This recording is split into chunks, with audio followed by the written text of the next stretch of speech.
What's going on, everyone? So a lot of people kind of ask me about supplements, what supplements I use, and what I recommend. I typically respond to that by saying I don't really believe in supplements, but I laid everything out here, and I actually use a little bit more than I guess I initially thought. So I'm going to go through everything, tell you what it is, how I use it, and if I recommend it or not. So we'll start with just a basic whey protein. I use Vitamin Shops brand. I do that because they have sales, and when I buy it, it typically comes out to around $30 for a 5-pound tub. So it's a very good deal. It's a good quality, I trust it. And I basically use it I mix it in yogurt for like Greek yogurt for flavoring. And sometimes I make it in a shake, but typically I like to make stuff with it, and it's a good protein, a good quality. I recommend Vitamin Shop brand. This is AI Sports Recover Pro.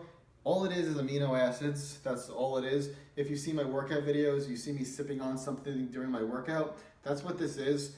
Do I recommend BCAAs? Honestly, for most people, no. The only reason I take it is because I like drinking something with flavor during my workout. And similar to the protein, I get this usually on Black Friday, and it comes out to a really good deal, and it lasts me like all year. So that's the reason I use it. If you're cutting, you could consider amino acids during your workout. One, because it does help a little bit, I guess, maybe preserve muscle. More so for the flavor if you're hungry. That's the only reason I use it. Otherwise, if you're in a calorie surplus, spend your money on something else unless you just want to use it. Here we move on to a multivitamin. This is Orange Triad by Controlled Labs. I've been using this for years now. Do you need a multivitamin? I'm not really. It's kind of insurance. I mean, if you're eating your veggies, you're eating a balanced diet, you probably don't need it. But what I do like about this one in particular, it has a bunch of digestive support as well, and it has joint support. So when you factor in that it has joint support, you can't really beat the price for the multivitamin combined with glucosamine, because glucosamine, chondroitin, MSM, if you buy that by itself, it typically is relatively expensive and comes out to almost the same price, sometimes more than this entire multivitamin. So I prefer just to get it all in one. It is 6 pills a day, 3 in the morning, 3 at night. But I've been using it for a long time, and if you're going to use a multivitamin, I do highly recommend this. 2 boring supplements, just vitamin C, 1,000 milligrams, take that a day for my immune system. Same with vitamin D, 2,000 IUs, I take one of those a day. Just whatever brand you want, it's nothing too big of a deal. Here, these 3 things, don't get fooled by this, it's not protein. It's only beta-alanine, I just keep it in here. So let's just go through all these. Beta-alanine, this is citrulline malate, and this is just creatine monohydrate. I take 3 grams of creatine every single day, and I take 3 grams of beta-alanine every single day. Creatine I haven't used for a long time. I started taking it last year. I do think that if you're going to take one supplement besides like a whey protein, creatine is probably the best. It has the most research behind it, and it's definitely the most effective for adding muscle and strength. Very cheap as well. So if you're going to use a supplement, I do recommend creatine. Beta-alanine, I started taking it recently. Honestly, I don't really notice much from it, so you could use it if you want. You don't have to. Same with citrulline malate. I started using this more recently. I pretty much mixed the citrulline malate, the beta-alanine, the creatine into a little shake before the gym. And that's a pre-workout. There's no stimulant in it, so I don't really consider it a pre-workout. But like I said, between these 3, I would recommend the creatine. These 2, you could try it if you want, but you're not going to notice much from it. At least I don't. Last thing I've been taking again is ZMA. Basically, they say it increases your testosterone, all these things. I take it because when you take it, you seem to sleep better. It gives you nice dreams, and I don't know, it's cheap enough. It's one of those things that you don't need to take it, but I've been taking it and no complaints. So out of all these things, I still consider myself a supplement minimalist. You don't see any pre-workouts, you don't see any testosterone boosters, you don't see anything crazy like that. You see mostly stuff for health, multivitamin, vitamin C, vitamin D, those strictly health, so let's get those out of the way. This is just flavoring of water, in my opinion, BCAAs. Protein is food, I don't even consider that a supplement. So in terms of the supplements I actually use, I pretty much would say beta-alanine, but I don't really think you need to use it, but I have been using it because it's cheap enough and I'm giving it a go. Citrulline malate as well, creatine, and ZMA. So these are the ones I would consider supplements by definition that I actually use. If I was to recommend it, definitely take the creatine. ZMA, try it if you have sleeping troubles. If not, you don't really need to try that either. And maybe if you've been lifting for a while and just want to experiment with something, try citrulline malate or beta-alanine. But if you take a pre-workout, it might already have these things in it, so you don't even need to worry about that. But that's the supplements that I use. If you guys have any questions about anything, leave a comment below. And now enjoy the rest of the video. Oh man, pose in front of Venice. Flex for Venice. Just kidding, it's just a painting. It's a good painting though. It's a good painting. I didn't choose it, she chose it. Yes. Just staring off into Venice.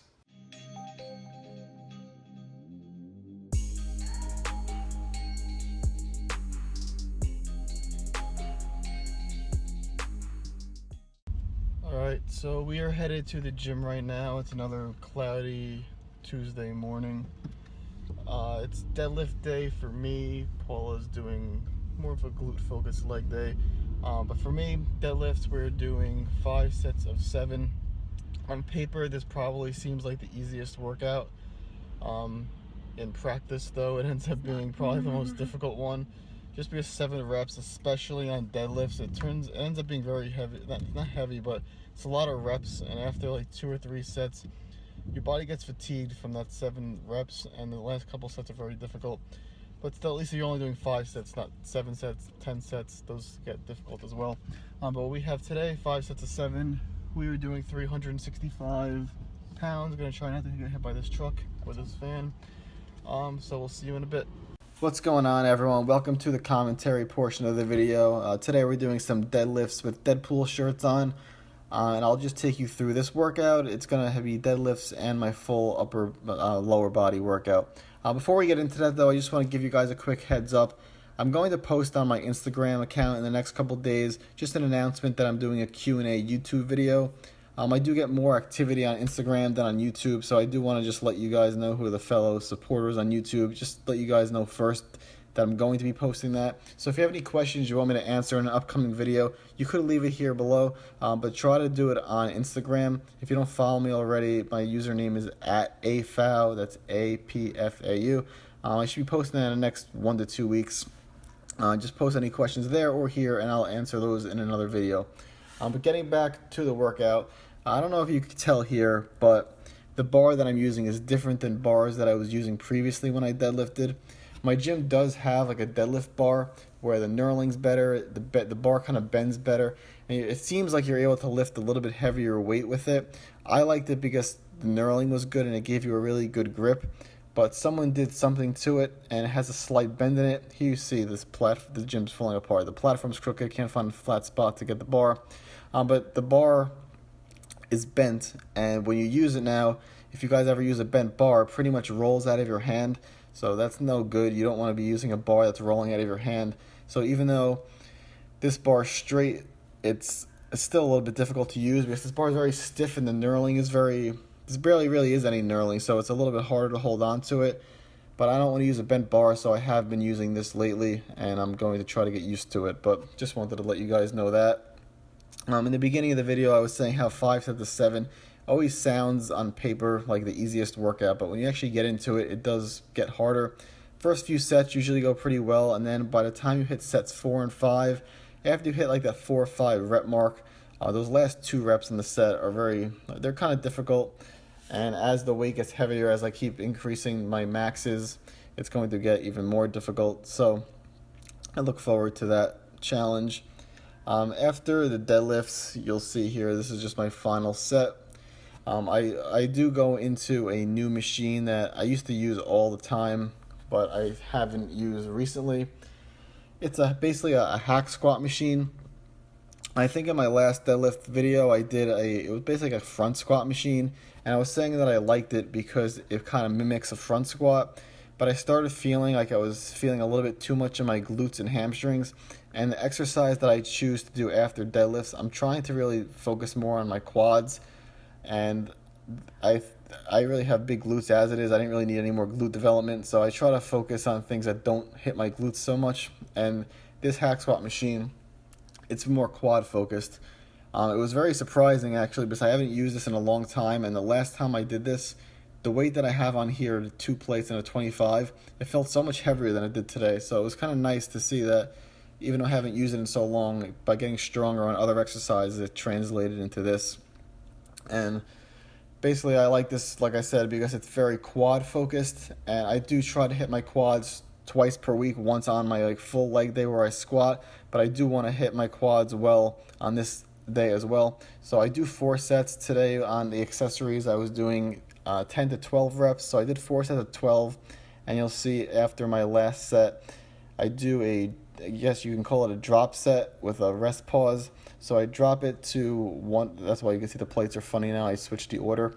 I dropped to 1 plate and a 25, and I just basically rest at the bottom for 3 seconds, squat it back up, and I try to do that, not to failure, but maybe 1 to 2 reps shy. So I end up getting like 6 of those rest pause reps. And I kind of like those because if you do a regular drop set, sometimes I feel like you need to do like 15 reps just to get to that point where you're fatigued enough for the set to be beneficial. And I don't feel like doing 15 reps, so 6 reps is better than 15. Also, it's hard to explain, but if you just do them, on that pause at the bottom, you're recruiting more muscle fibers by starting at that pause position. So there's no harm in doing it, so try it out. I've been doing it for a while now on hack squats, leg press, and basically anything I do a drop set on. I try to make that drop set more of a pause just to get an extra benefit out of it, and I don't know, I like it. I'll keep doing it. You could try it out if you want. After that, with the workouts coming to an end, just doing some calves. I typically do seated calf. I do calves twice per week. I do seated calf raises today after deadlifts, and on my squat day, I do standing calf raises. Why I do it on those days, there's no reason. I just like to do calves twice per week, 1 time seated, 1 time standing, since it does hit a different part of your calf.